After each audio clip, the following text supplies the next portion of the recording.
Queridos filhos e filhas da igreja, poucos se dão conta de que nas notas de dólar há sempre uma frase. Podemos colocar aí? Olha lá. Nas notas de dólar está escrito: In God we trust. Confiamos em Deus. E é muito interessante porque não está escrito In God we believe. Em Deus acreditamos. Porque de fato há uma distância abissal entre acreditar e confiar. Não é a mesma coisa.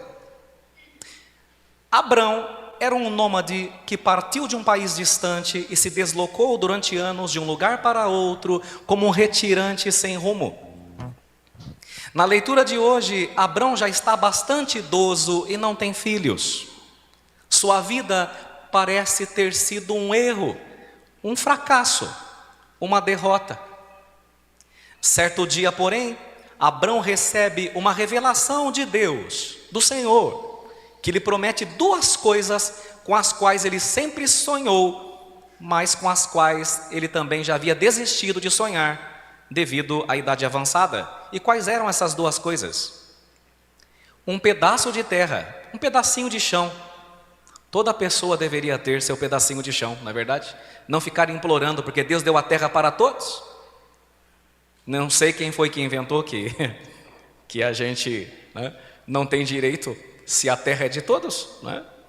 E o segundo sonho de Abrão, uma descendência que fosse tão numerosa como as estrelas do céu.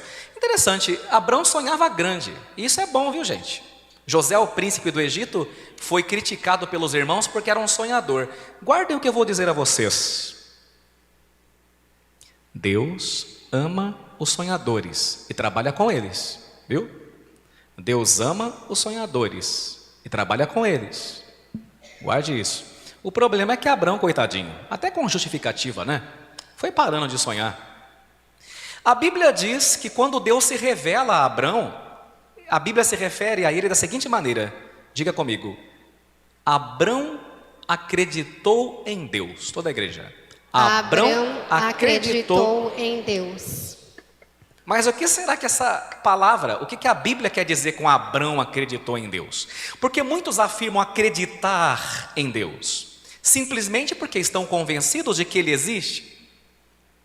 Contudo, a palavra de Deus vai nos dizer na carta de São Tiago, no capítulo 2, coloque para nós, Andressa, olha lá.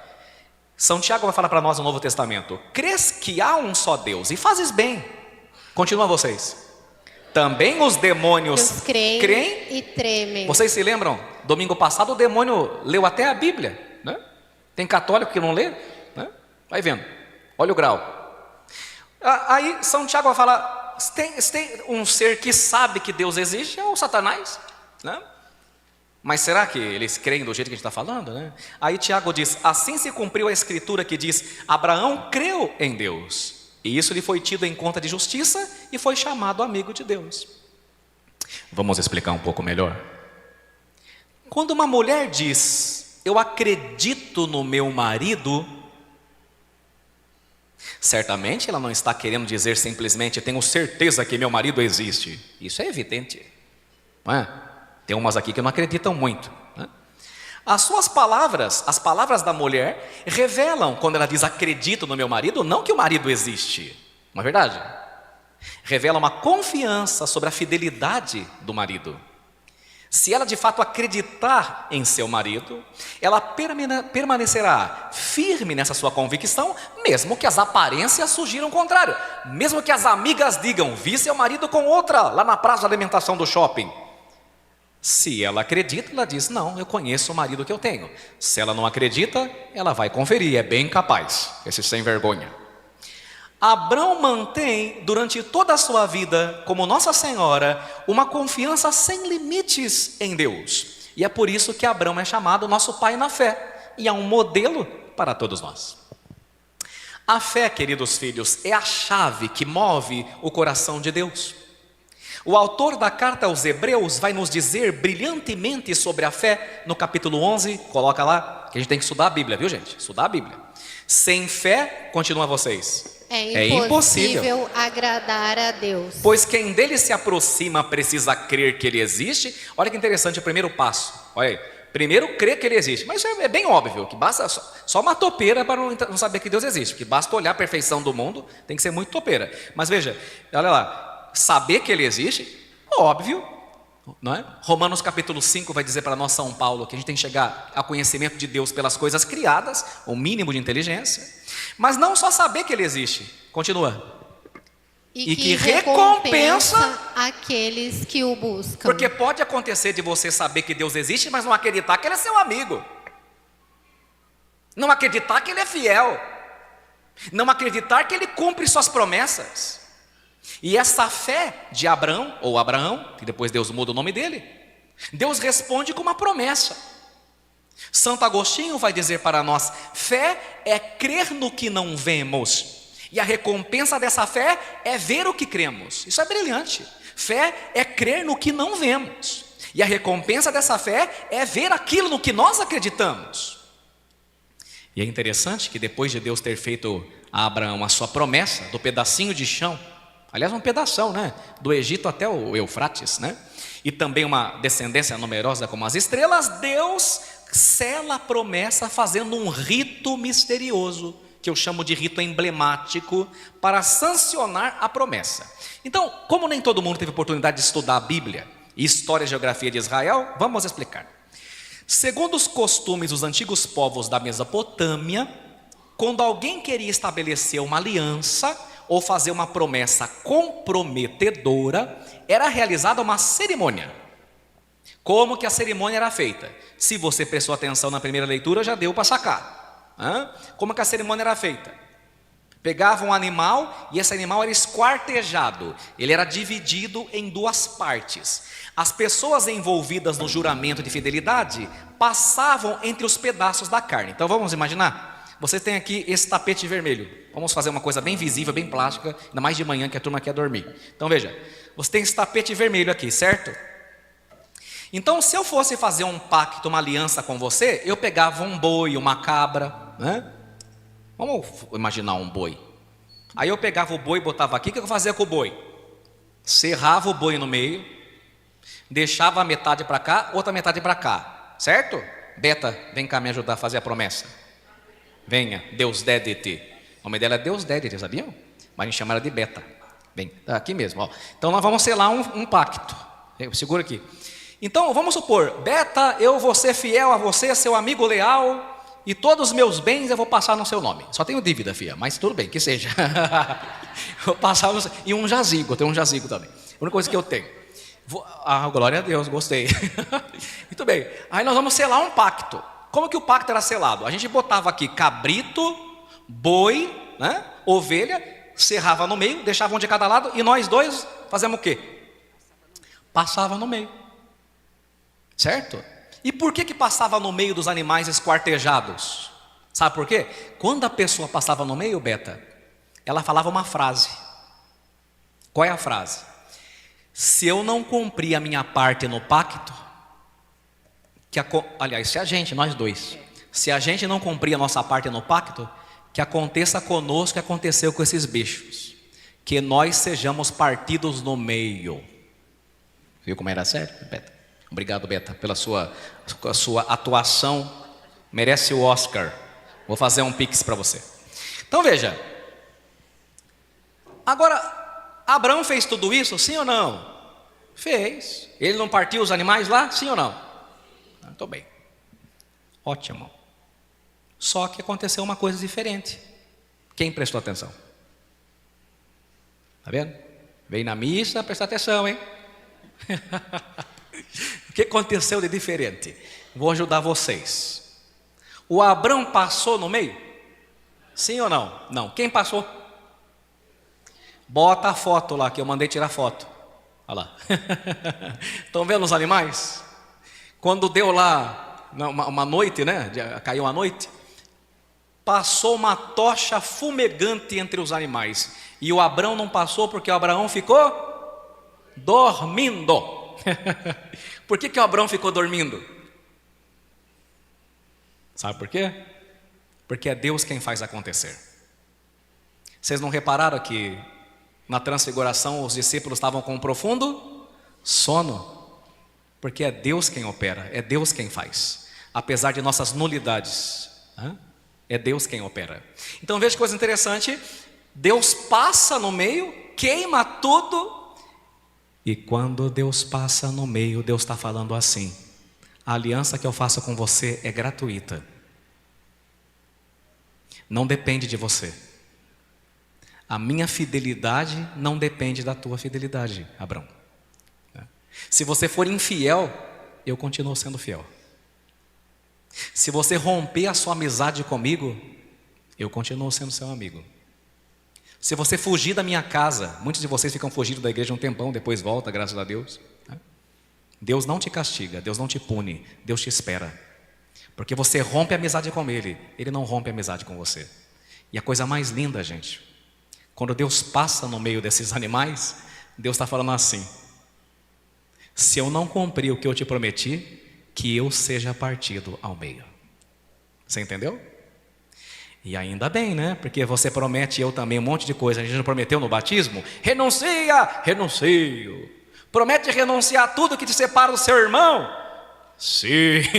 Depois é o primeiro que briga e não quer mais conversar com o outro, não é? Já pensou se a gente não cumprisse a promessa e acontecesse conosco o que aconteceu com os animais? Nós seríamos partidos ao meio. Ainda bem que a Bíblia diz que Deus já sabe o barro de que somos feitos. Ele sabe que a gente é claudicante, isto é, que a gente manca pelo caminho.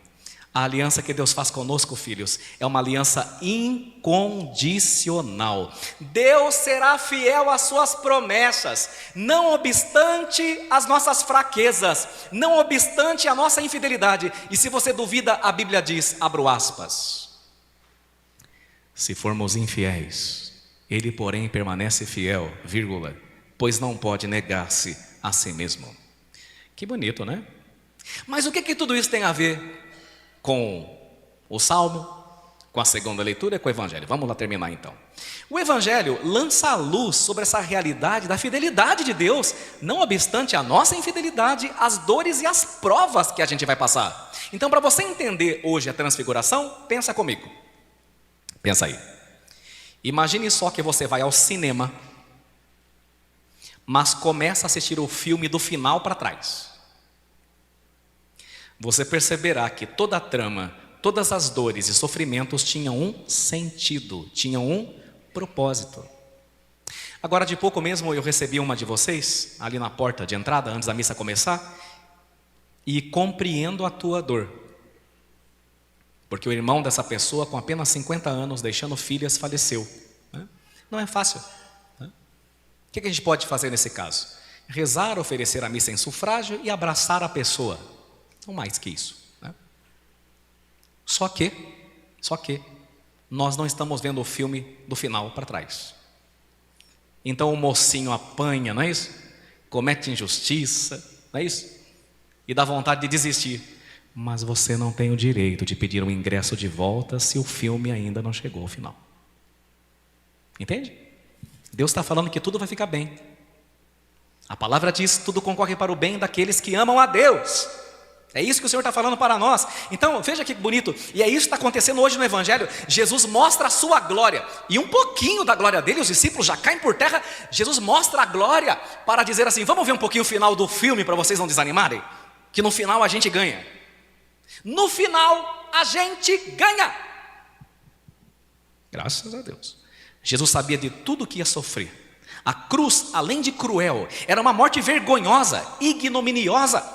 Era sinal de fracasso, era sinal de ponto final. Jesus sabia que seus discípulos não suportariam tão cruel realidade. Tanto é que eles deram no pé, né? Jesus sabia que os discípulos iam pensar: Deus fracassou, Deus não cumpriu suas promessas. Então Jesus lhes prepara, mostrando um pouquinho do final do filme.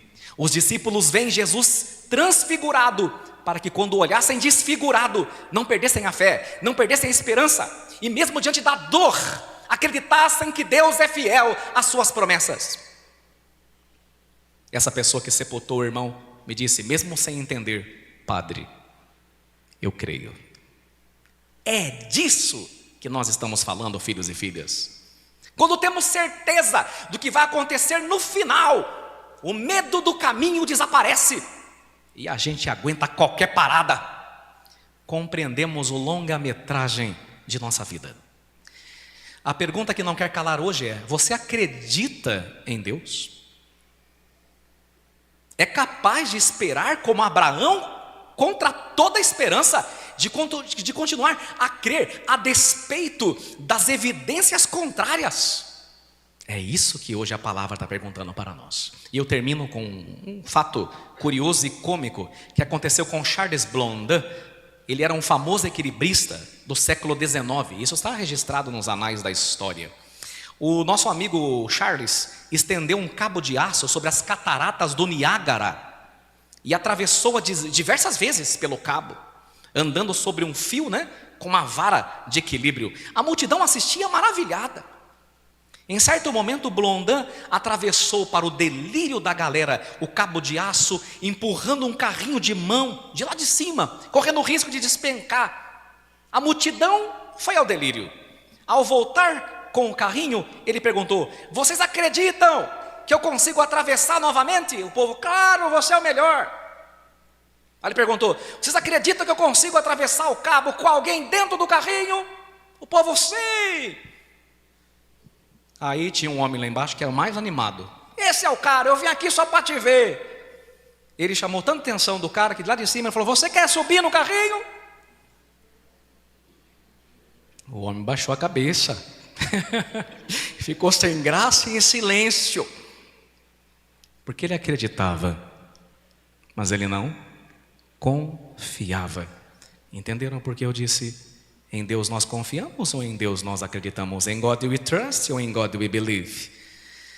Diz a lenda que só uma mulher aceitou o desafio, e era a mãe dele. Bota a foto lá, a imagem que pintaram dele, Fizeram uma arte dessa cena lendária. Eu não iria, viu, gente? Mas tem que ter muita fé, Estou nesse nível não, Na vida espiritual, muitas vezes dizemos que cremos em Deus, mas não confiamos plenamente. Não entregamos o controle. Em outras palavras, não entramos no carrinho. A fé não é apenas, queridos, um assentimento, isso é, uma concordância intelectual, mas é uma entrega decidida e confiante. Infelizmente, muitos olham para Deus e dizem assim: eu acredito, mas nem tanto. Rezemos, portanto, hoje como o pai do menino epilético do Evangelho de Marcos: Senhor, eu creio, mas vem em socorro à minha falta de fé.